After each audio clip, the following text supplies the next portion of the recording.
Hello, vinyl community. It's Bill here again, and I'm back.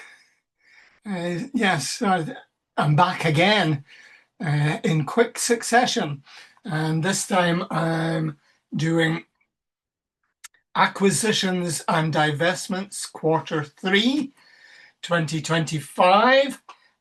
So covering the period 1st July to 30th of September. And I've got a couple of CDs to show and half a dozen, 7 or 8 vinyl albums. So let's start with the 2 CDs that I have to show you. First one, this is a present from my daughter. So I am the grateful recipient of Florence and the Machine Lungs. So I really like the artwork with the anatomical sort of labeling of diagram of lungs. This has got some great songs on it, including the opener, which is Dog Days Are Over, and Kiss with a Fist, which was quite a violent song, but yeah, very effective. And there's another one about a chap whose profession is undertaker or coffin maker or something like that. But yeah, I'm not sure if this was this the debut album?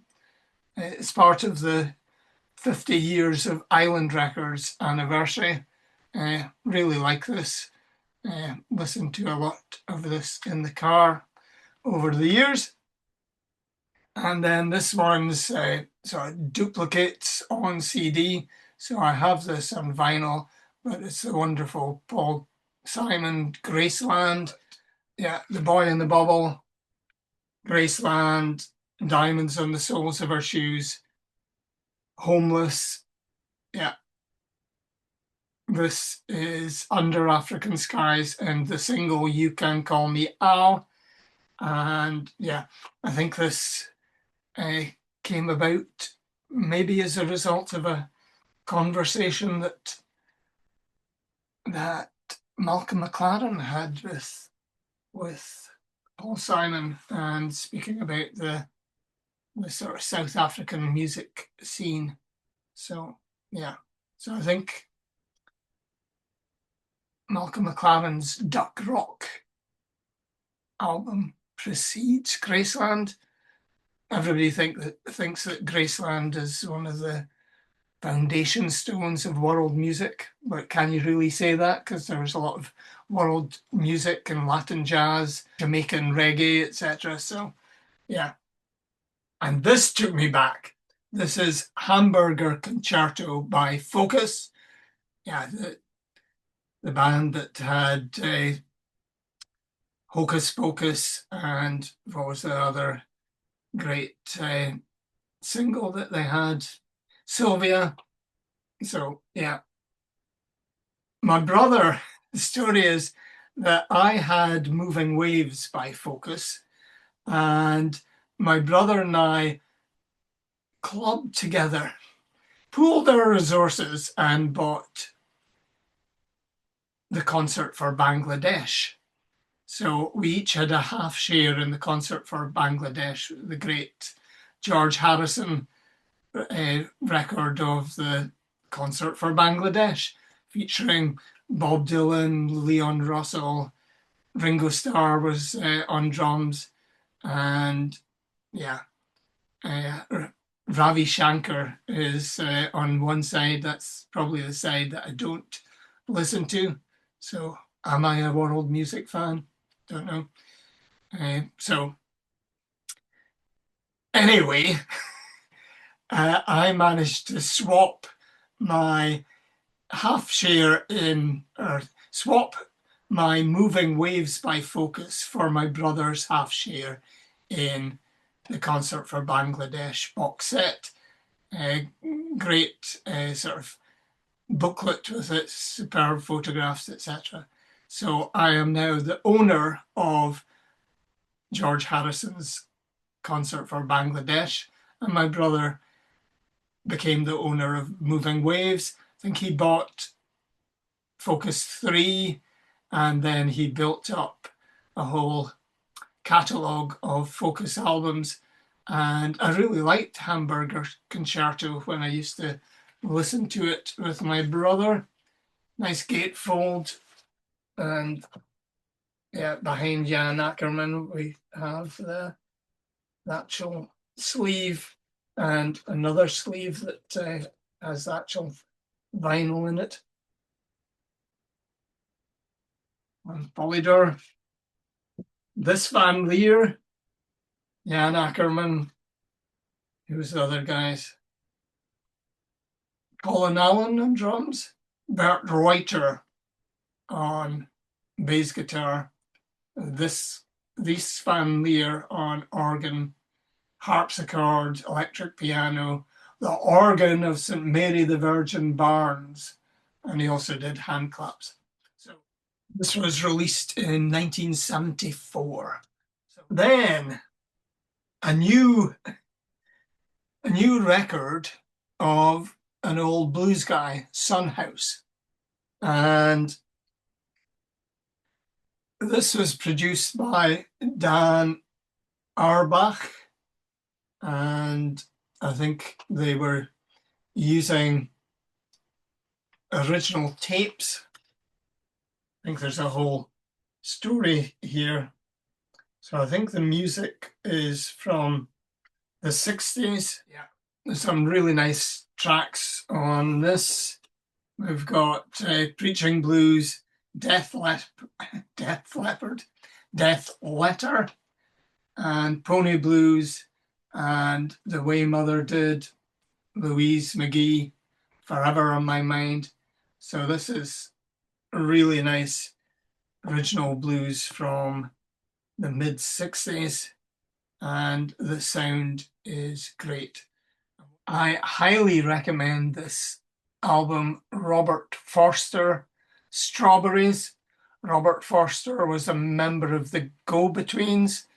I don't think I've got any Go-Betweens records in the house, but yeah, this is a fabulous album. I think Robert Forster's Australian. The sleeve notes are written in Brisbane in January 2025. But yeah, Strawberries, the title track, is the end track on side one. The preceding track is called Breakfast on the Train and is almost 8 minutes long. Tells the story of a man and a woman who knew each other at school. I think the lady in question was in his sister's year at school. And it's set in Edinburgh, and there's a rugby game in town. Fabulous narrative about how they met and why they end up having breakfast on the train, and very evocative of the taxi knew the quick way round. Wonderful stuff. And yeah, Tell It Back to Me is the opening track, really good. I think I prefer the first side, but the second side is good and has tracks entitled All of the Time and Such a Shame. One about how his record company wants him to sing all the hits and he just wants to do his new material. Not sure if he says he hasn't got any hits, but yeah. So Strawberries is a nice duet, and Robert Forster is lead vocal and playing a nylon string acoustic guitar, and Karen Bulmer is an equal lead vocal, and it's just wonderful. I think there's quite a Swedish contingent in the band. but really nice sound. And this one's been hardly off the turntable. It's quite earworm, especially Breakfast on the Train and Strawberries. And yeah, check it out on your favorite streaming service. Then, interesting story about this one. I bought 3 records at Gold Star Records in Aberdeen, and I've had a copy of Stand Up for, 50 years, and really enjoyed it. I have a good friend who's a big Jethro Tull fan, goes to see him every time Jethro Tull is, or Ian Anderson, when Jethro Tull is touring. And I think I did have this as gatefold, but my friend said, "Oh, where's the stand-up?" But I've now got, oops,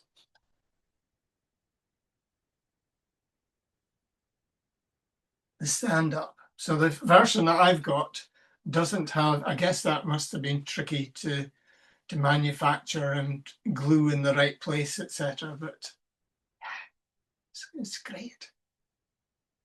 Ian Anderson and Co. And a stand-up version of Stand Up, the album. Can't remember the tracks on here. I'm not sure if there's any singles from this. We've got Ian Anderson playing flute, acoustic guitar, Hammond organ, piano, mandolin, balalaika, mouth organ, and he also did some singing. And you've got Glenn Cornick playing bass guitar, Clive Bunker on drums, and Martin Lancelot Barr played electric guitar.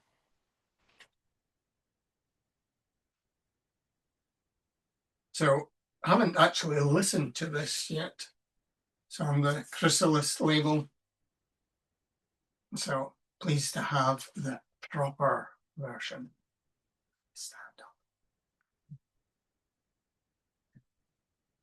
So that was one purchase, and then picked up a couple of jazz albums. So I borrowed this from the record library on CD in the 80s or 90s. Really like this. This is a sort of late era Miles Davis, 1985, You're Under Arrest. And title track is great. It is a great version of, is it Human Nature, which was a Michael Jackson song. So this is just a instrumental. And he also does a great version of Cyndi Lauper's Time After Time. Really like this. Pretty basic gatefold. Pretty mean looking Miles Davis. And yeah, highly recommended. Even there's quite a lot of sort of electronic synthesizer stuff on it, but the overall feel is great, and you get that wonderful trumpet sound from courtesy of Miles himself. And then another jazz trumpet great, got this volume 1 of the Dizzy Gillespie story. So this is on Oriole Records. Swing Low, Sweet Chariots, good, though there's, quite a lot of strings on it. So a lot of, what's that? 1, 2, 4 tracks are actually Dizzy Gillespie with Johnny Richards Orchestra. I'm going to look at the personnel in that and yeah, recorded in 1950. And then there are a number of tracks, including Smoky Hollow Jump and Bopping the Blues, which are Dizzy Gillespie with the Bebop Boys, and they're recorded in September 25th, 1946. So, yeah, look at the way his cheeks are sort of like a bullfrog or something like that. Yeah. And this photograph must have been before Dizzy dropped his trumpet and bent it so that you had that distinctive trumpet with the horn going up at, I don't know if it's 45 degrees or 30 degrees, but yeah, the signature trumpet of Dizzy Gillespie. But yeah, because this is early stuff, it's a standard trumpet. But yeah, I wasn't sure about this, and then I listened to it again, and yeah, the clarity of the trumpet playing is just amazing. So yeah, there's some schmaltzy strings on it, a bit saccharine, but then when you hear the trumpet solos, you realize you're listening to a genius. Speaking of genius, I'm a recipient of this hand-numbered 312 out of 1,000 pressing of, I don't know how to pronounce her name. Is it like Maureen or is it Murianne Bradley? She's a young Irish lady, and the title track is I Kept These Old Blues. And in the bump, it tells you that it's her first album, debut album. Check it out on your streaming service, whichever one you prefer. And she explains that she would listen to all these old blues records that her dad owned, and her dad could play blues guitar. So I think she was aware of these songs from probably a teenager or maybe a young girl. And what a fabulous voice she has.